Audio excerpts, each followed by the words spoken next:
반갑습니다. 이번 영상은 매우 힘들게 하고 있습니다. 지금 한 5번째 찍고 있는 것 같습니다. 그런데 우리들은 이제 원컷으로 하기 때문에 처음부터 다시 해야 되는 그러한 기술적인 한계를 갖고 있습니다. 그래서 이번엔 다 했는데요. 영상이 안 들어가, 음성이 안 들어가 가지고 다시 시도를 하고 있습니다. 우리들은 칼빈의 기독교 강요 3권 2장 믿음을 탐구를 하고 있습니다. 우리는 30항에 와 있는데요. 30항의 제목은 하나님의 자비에 의한 믿음은 그리스도와 연합하게 한다. 이렇게 정의를 했습니다. 이제 했으니까 하나님의 자비가 믿음을 주고 이 믿음은 그리스도와 연합하게 한다. 이것이 칼빈의 기독교 강요 3권 2장 30항의 내용이라고 제가 정의를 해본 것입니다. 다른 분들은 이제 믿음의 약속, 이제 이걸로 이제 말씀 많이 하셨더라고요. 이 안에도 그 글이 있습니다.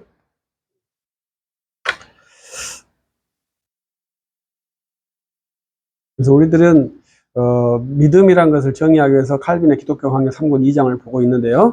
43항까지 있어요. 그래서 우리들이 일주일에 한 번씩 하려고 이제 공부를 하고 있거든요. 그래서 이제 칼빈의 기독교 강의를 다 이제 나름대로 배열을 해보고 고영민 박사님 거, 그다음에 기존의 생명의 말씀사, 원강현 목사님 번역, 문병호 목사님 번역 이런 것도 참고로 하면서 라틴어 원문과 또 영어 번역을 탐구하면서 문장을 조합하고 있습니다. 그래서 이제 결코 쉽지 않다 이렇게 생각을 해요.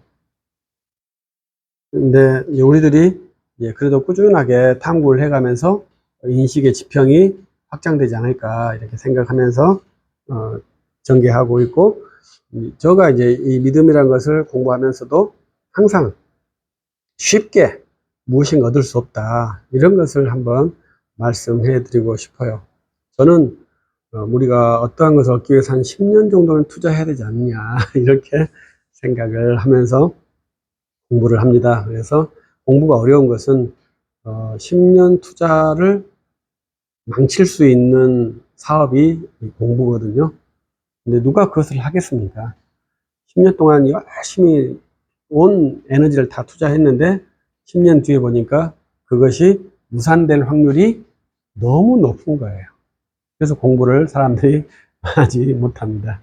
저야 이제 인생을 거의 포기한 사람이기 때문에 10년이든 100년이든 살아있는 한 공부하다가 죽겠다. 이러한 마음으로 공부를 하니까 이렇게 믿음 가지고 지금 30항까지 왔습니다. 근데, 먼저 이제 우리 30항에서는 이제 피기우스라는 사람이 나와요. 피기우스라는 사람이 이제 칼빈의 학문적 적수 중에 한 사람이거든요. 칼빈의 학문적 적수는 상당히 많죠. 유명한 사람이 볼색, 카스텔레옹, 세르베투스 이 세 사람은 많은 사람들이 잘 알고 계시죠. 그런데 이 피기우스는 좀 많은 사람은 알지 못하지 않을까 이렇게도 생각을 해봅니다. 근데 오늘은 이제 거기에서 좀 덜 알려진 사람이 있는데 카롤리라고 하는 사람이 있습니다. 이 카롤리라는 사람은 칼빈의 적수로 잘 나오지는 않아요. 그런데 이 카롤리라는 사람이 어떻게 칼빈의 적수냐? 이 카롤리는 칼빈을 삼위일체 이단으로 제소를 한 사람입니다. 칼빈이 삼위일체 이단으로 고발받았다. 여러분들 좀 이해가 되시나요? 이제 그렇게 제소한 사람이 카롤리라는 사람이에요. 그것을 칼 발트가 교회 교의학 1-1권에서 이야기를 합니다. 그래서 칼빈도 학문에 의해서 삼위일체론으로 이단을 제소받았다. 그러면 제소받았기 때문에 어떻게 해야 된다는 겁니까? 다시 검토해서 칼빈이 삼위일체론에 이단 문제가 있는가 문제가 없는가 검토하겠다. 이런 것이 칼 발트의 자세예요. 여러분들은 어떻게 생각하십니까? 칼빈이 삼위일체의 이단적 흔적이나 가능성이 있다고 생각하시나요? 저는 절대로 없다고 생각하거든요. 그러니까 칼 발트는 있을 수 있다. 가능성을 열어놓는 것이 칼 발트의 개방성의 위력입니다. 그렇다면 까롤리는 왜 칼빈이 삼위일체 이단이라고 제소한 근거가 무엇이었을까요? 제 기억입니다만은 까롤리는 칼빈이 아타나시우스 신경의 서명을 안 했대요. 그 이후로 삼위일체론에 문제가 있다고 제소를 했다는 거예요. 칼빈은 아타나시우스의 신경에 서명하지 않았다. 이것은 상당히 재밌는 일이라고 생각을 합니다. 우리 개혁파들에게서도 아타나시우스 신경을 4대 문서로 이렇게 취급하시는 분들이 의외로 있죠. 근데 칼빈은 그 문서에 서명하지 않았기 때문에 좀 더 신중하게 생각해야 되지 않을까 이렇게 생각을 해봐요. 프랑스 신앙고백서 1559년에 했던 신앙고백서는 이 4대 문서를 2번 말하더라고요. 처음에는 이 아타나시우스 신경이 없는데 두 번째는 아타나시우스 나타난 것 같아요. 그러니까 초기 개혁교회부터 아타나시우스 신경을 이제 공식 문서로 채택을 했던 것으로 보이죠. 그러나 웨스트민스터 신앙고백서는 그러한 흔적이 나타나지 않습니다. 그러면 왜 칼빈은 아타나시우스 신경에 서명하지 않았을까요? 그것은 이제 그 글에 정확히 안 나왔습니다만 제 추론에 아타나시우스 신경은 공적 문서가 아니기 때문에 공교의 사역자가 거기에 서명하는 것은 바람직하지 않다고 생각했기 때문에 안 했을 확률이 높다고 저는 생각을 합니다. 우리 교회는 공적 문서에만 서명을 해야 합니다. 그리고 사적 문서에서 서명을 할 수 있는데 그 작성자가 누군지 정확하게 알았을 때 거기에 서명을 해야 합니다. 그냥 임의적으로 내 추측으로 서명하는 것은 공적 사역자에게 부합하지 않는 행동입니다. 그것을 이제 아시면 칼빈의 행동을 조금 더 이해할 수 있겠다. 그래서 칼빈은 아타나시우스 신경에 서명해 이렇게 말했을 때 나는 이 문서에 서명하지 않겠다. 이렇게 말을 쓸 것이다. 이렇게 저는 추정을 해요. 우리들은 1054년 분열이 일어났을 때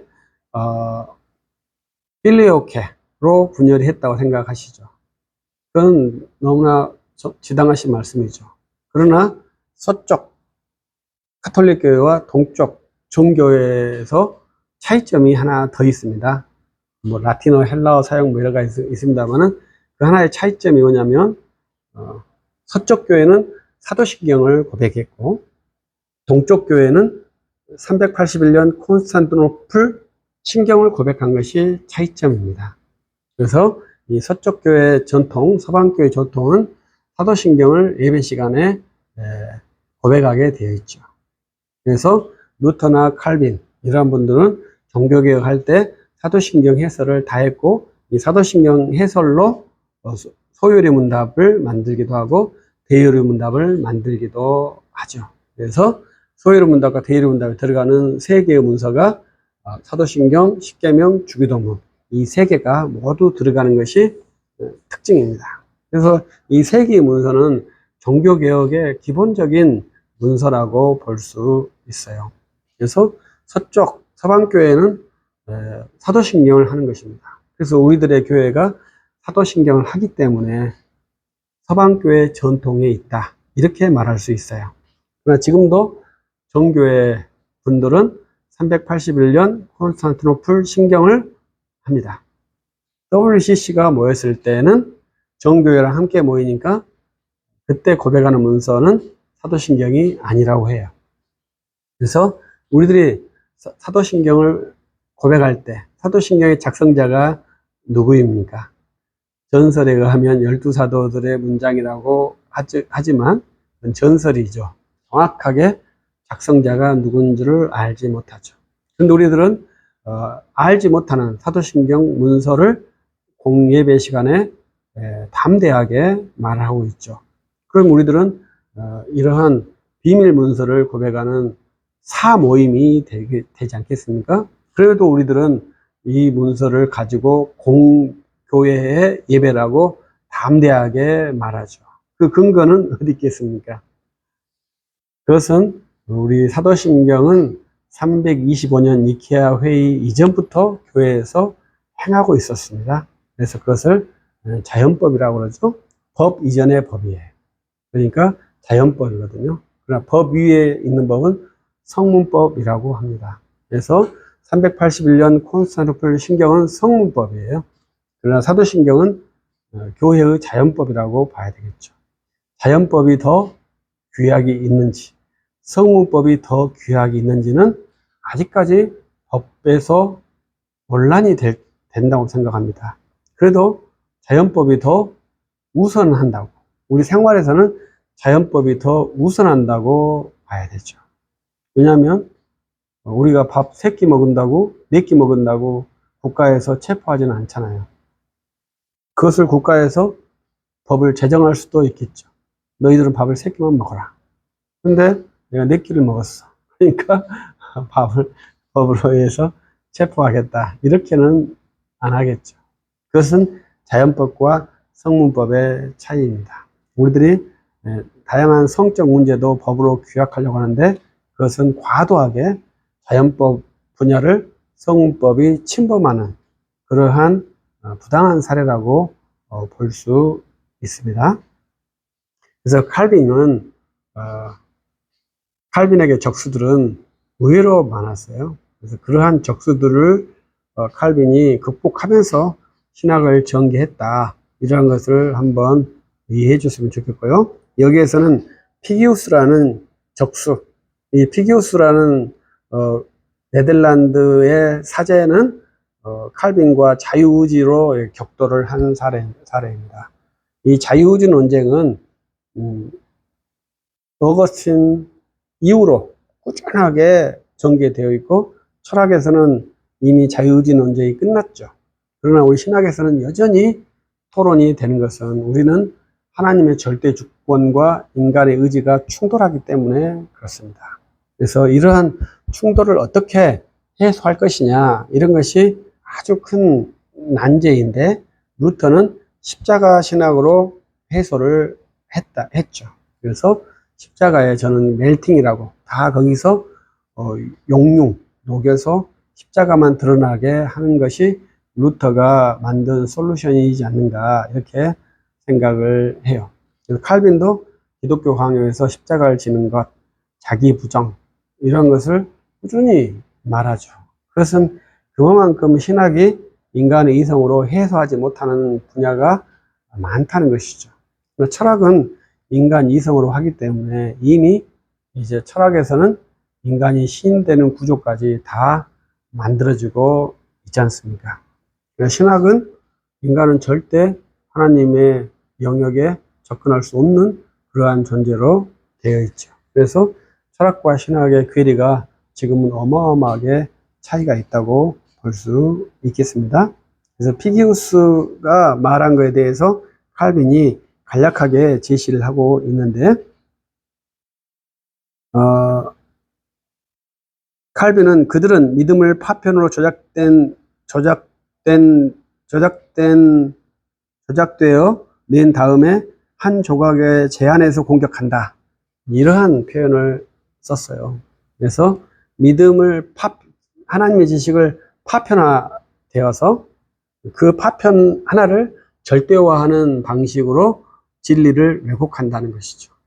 이게 상당히 무서운 것이죠. 그래서 절반의 거짓말이 가장 무섭다고 말하죠. 우리들은 그것을 악마의 편집이라고 말하죠. 악마의 편집은 거짓말은 아니죠. 그러나 그 부분만을 부각시킴으로 인해서 그 본래의 의도를 자기의 것으로 완전히 왜곡시켜버린 것이 악마의 편집이죠. 근데 진리도 그렇다 이거죠. 우리 피기우스가 어떤 것을 말했을까 이런 것은 참 쉽지는 않습니다만은 우리 야고보서에서는 귀신이 아는 지식, 하나님은 한 분이시다, 하나님은 뭐 전능하시다, 뭐 이런 것은 귀신도 안다, 이렇게 말한다는 것이죠. 하나님은 모든 걸 다 알 수 있어, 하나님은 한 분이야, 이것은 귀신도 아는 지식인데, 이 지식을 절대화해서 기독교의 모든 신학의 전체인 것처럼 표현하게 되면 하나님을 왜곡하게 된다, 이렇게 말할 수 있습니다.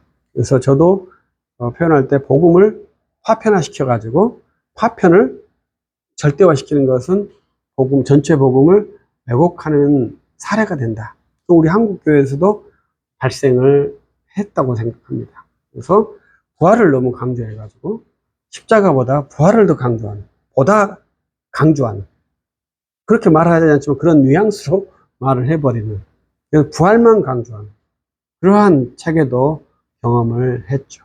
그래서 부활을 강조하는 게 뭐가 나쁘냐, 이렇게 도전을 하는 것인데, 다른 복음을 폄훼하거나 약화시키는 것이 매우 위험한 것이죠. 그래서 그래서 저도 그 부활의 토론에서, 아니 부활하신 분들이 무슨, 부활의 목격자들이 뭔 능력이 있었냐, 성경 보면 부활의 목격자들, 부활을 목격하고 다 요한복음 보면 예수님을 만나고서도 갈릴리 가서 고기 잡으러 가시는 것 모습으로 나오죠. 같이 식사를 하셨는데도 증거하지 않고 갈릴리 가서 고기 잡는 것이 요한복음에 나오는 내용이잖아요. 그 제자들을 갈릴리에서 예루살렘을 끌고 오셨고, 거기에서 승천하시는 모습으로 나오는 것이 예수님의 마지막 모습이거든요. 성령을 받아야 되잖아요. 그것이 이제 내용입니다.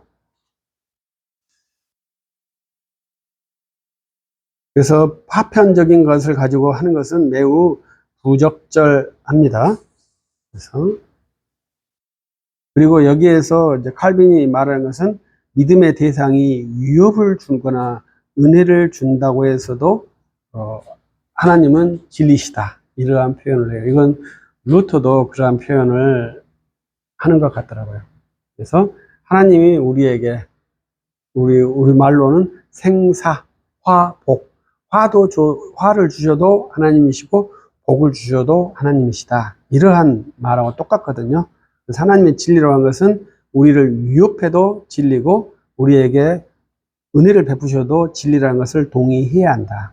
그래서 그걸 말하는 것은, 위협을 받았을 때 당신은 어떻게 할 것이냐, 그 위협이 믿음으로 이끌어 간다면 그것은 참이다, 이렇게 칼빈이 노아를 통해서 설명을 하고 있습니다.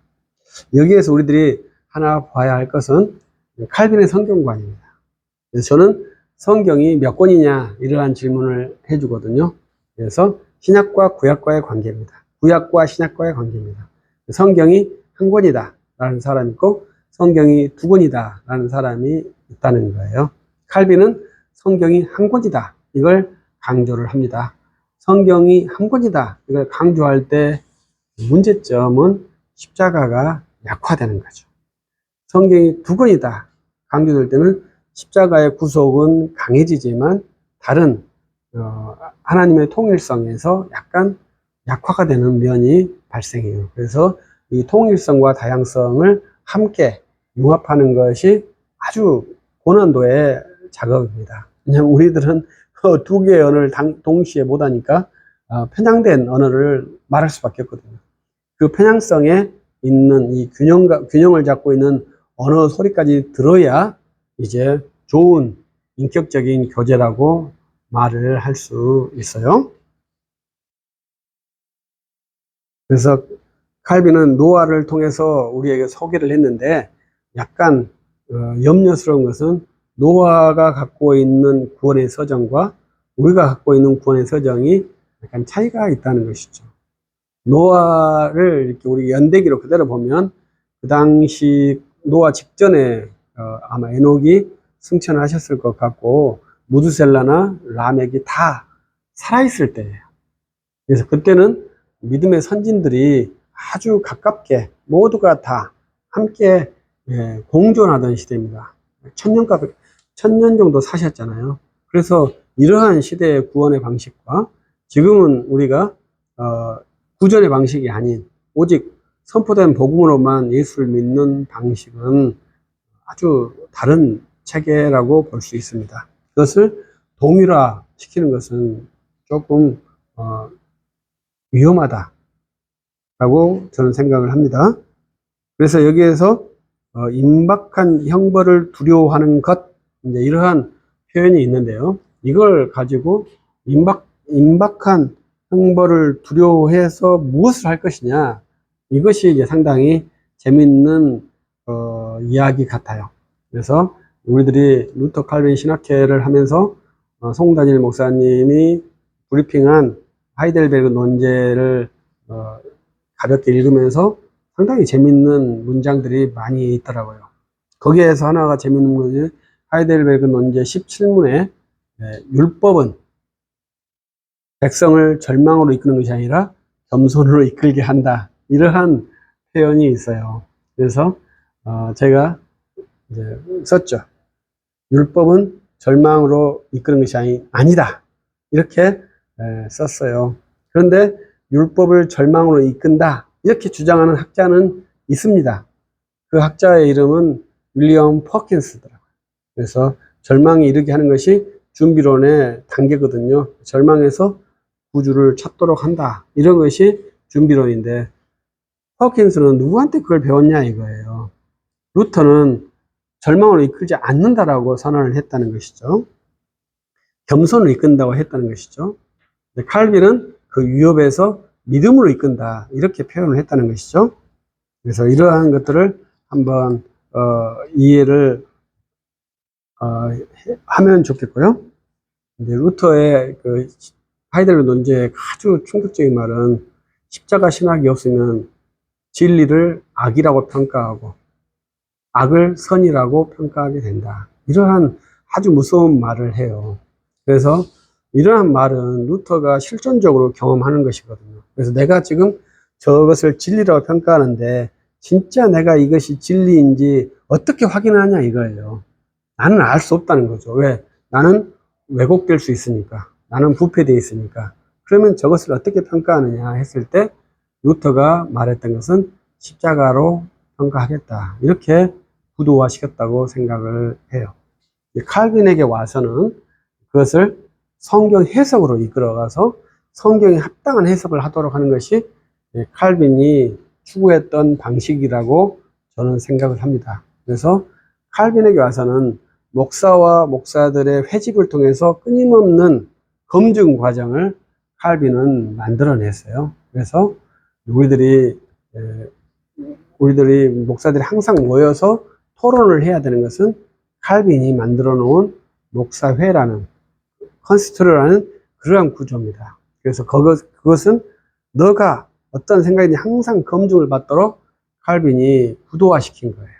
루터는 십자가를 말하느냐 말하지 않느냐 이렇게 구도화를 시켰어요. 그래서 진리의 기준이 나에게 있지 않다. 이러한 것을 아주 심각하게 주장을 한 것이죠.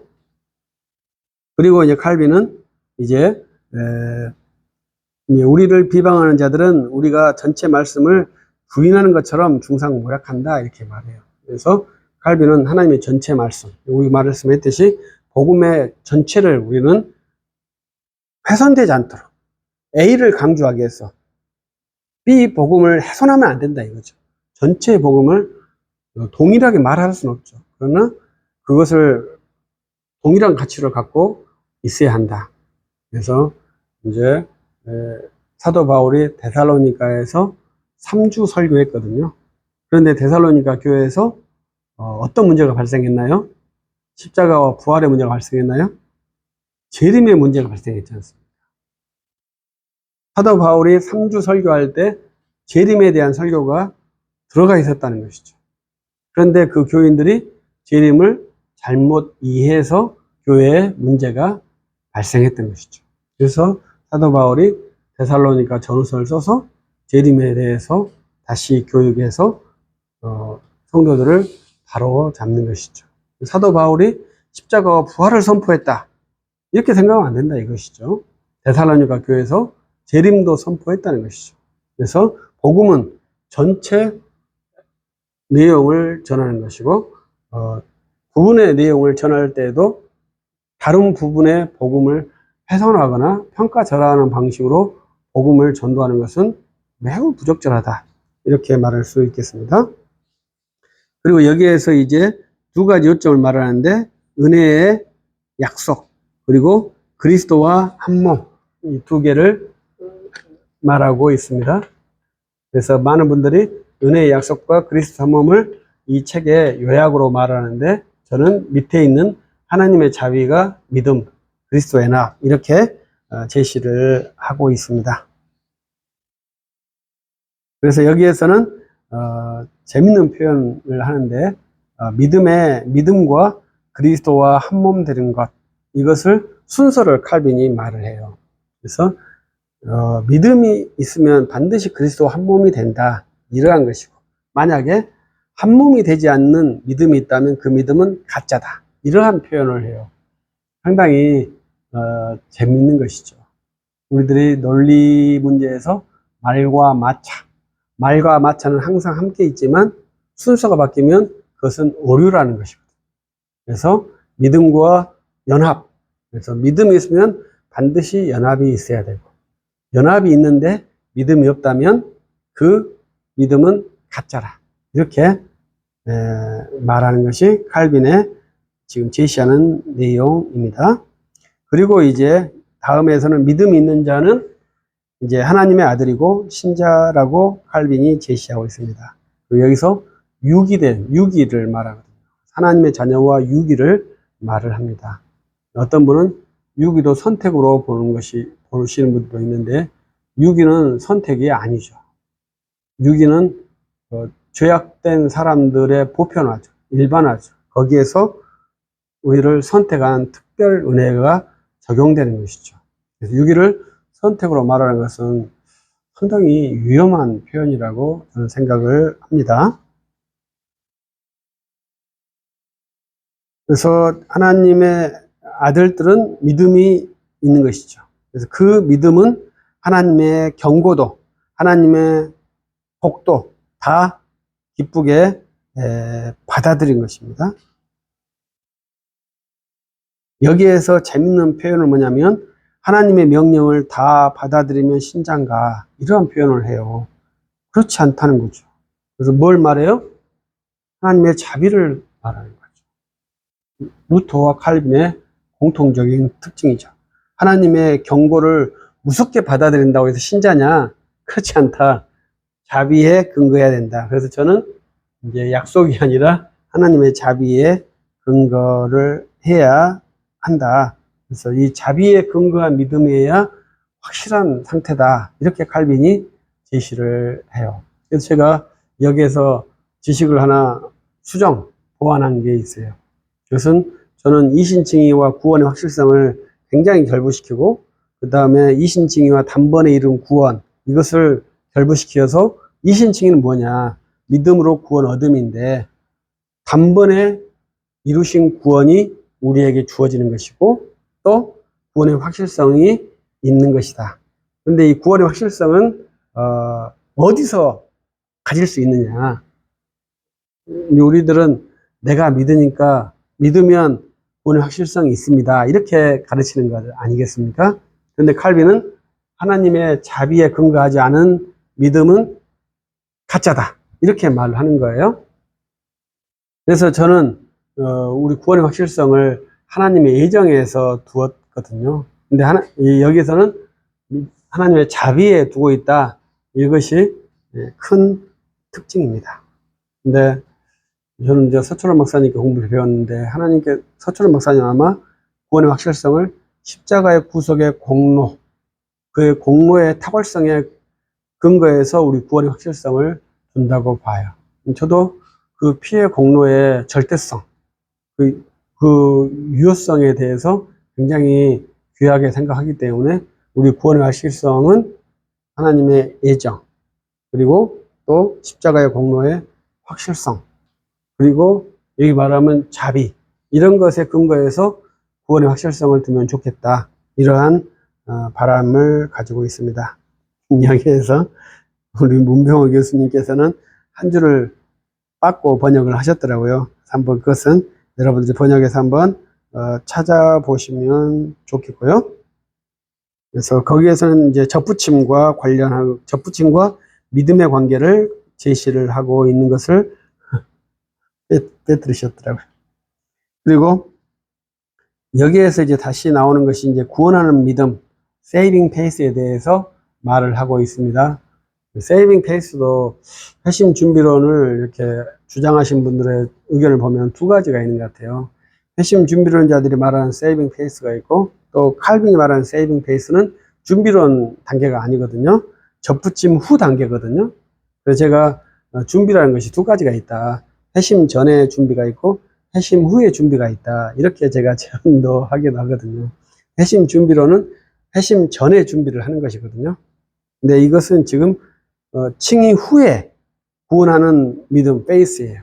그래서 칼빈의 중생은 광의적이라 하거든요.